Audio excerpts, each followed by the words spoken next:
दोस्तों नमस्कार, आप देख रहे हैं द अस्त्रा। मैं अनिल कुमार यादव अपने यूट्यूब चैनल पर आप सभी लोगों का स्वागत और अभिनंदन करता हूं। आज मैं उत्तर प्रदेश के अयोध्या की मिल्कीपुर सीट पर होने वाले उपचुनाव को लेकर के हाजिर। अयोध्या की मिल्कीपुर सीट पर उपचुनाव की तारीखों का ऐलान हो चुका है।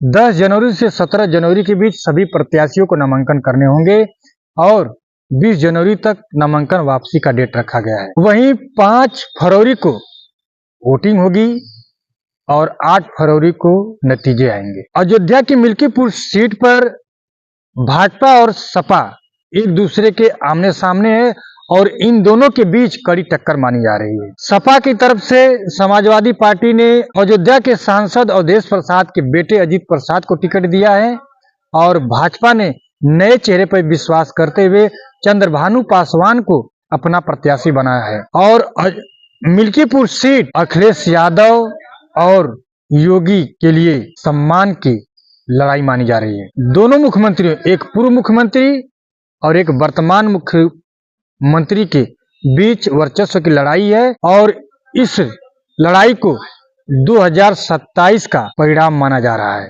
या कह सकते हैं फाइनल माना जा रहा है। 2027 से पहले का सेमीफाइनल माना जा रहा है, जिसके दौरान और इसी दौरान नगीना के सांसद आजाद समाज पार्टी के संस्थापक चंद्रशेखर रावण ने एक नया गेम खेल दिया है। उन्होंने समाजवादी पार्टी के बागी एक कार्यकर्ता को अपने पार्टी की तरफ से कैंडिडेट बना करके मिल्कीपुर विधानसभा सीट पर उतार दिया है। संतोष कुमार पहाड़गंज के रहने वाले हैं, इनकी उम्र 36 वर्ष है और हाल ही में उन्होंने समाजवादी पार्टी को छोड़ दिया है, आजाद समाज पार्टी को ज्वाइन कर लिया है। हालांकि संतोष कुमार ने कभी चुनाव नहीं लड़ा है, यह उनका संतोष कुमार पहली बार चुनावी मैदान में है, लेकिन उनके मैदान में उतरने से समाजवादी पार्टी को नुकसान हो सकता है, ऐसा बताया जा रहा है, क्योंकि समाजवादी पार्टी के प्रत्याशी अजीत प्रसाद भी पासी समाज से हैं। भाजपा के कैंडिडेट चंद्रभानु पासवान भी पासी समुदाय से हैं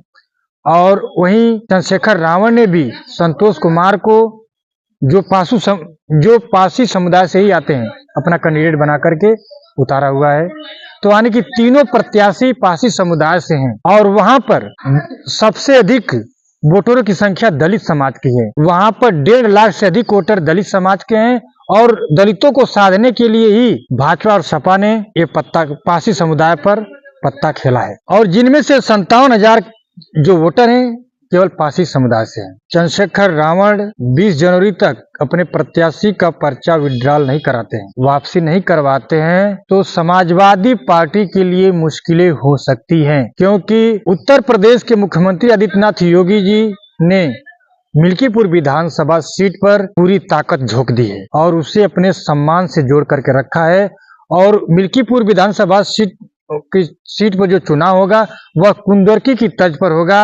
योगी इस सीट को हर हाल में जीतने की कोशिश करेंगे और वहीं इस सीट पर समाजवादी पार्टी के मुखिया अखिलेश यादव की भी निगाह है और ये भी अपने 2027 के फाइनल से पहले सेमीफाइनल को लेकर के चल रहे हैं, इसको सेमीफाइनल मान रहे हैं, यानी कि जो मिल्कीपुर की सीट को जीत में तब्दील कर लेगा वह 2027 में 27 का प्रबल दावेदार माना जाएगा। और अयोध्या की मिल्कीपुर सीट सपा के सांसद अवधेश प्रसाद की सीट रही। वहां के अवधेश प्रसाद मिल्कीपुर सीट से विधायक थे, विधायकी छोड़कर उन्होंने सांसदी लड़ी और जीत हासिल की, अयोध्या के सांसद बने और उनके जाने की वजह से मिल्कीपुर की सीट खाली हुई और वहां पर चुनाव हो रहे हैं। अगर बीजेपी यहां पर जीत हासिल करने में कामयाब हो जाती है तो 2027 के लिए बीजेपी के हौसले बुलंद होंगे। और वहीं खास करके अयोध्या के सांसद अवधेश प्रसाद के सम्मान की भी लड़ाई है।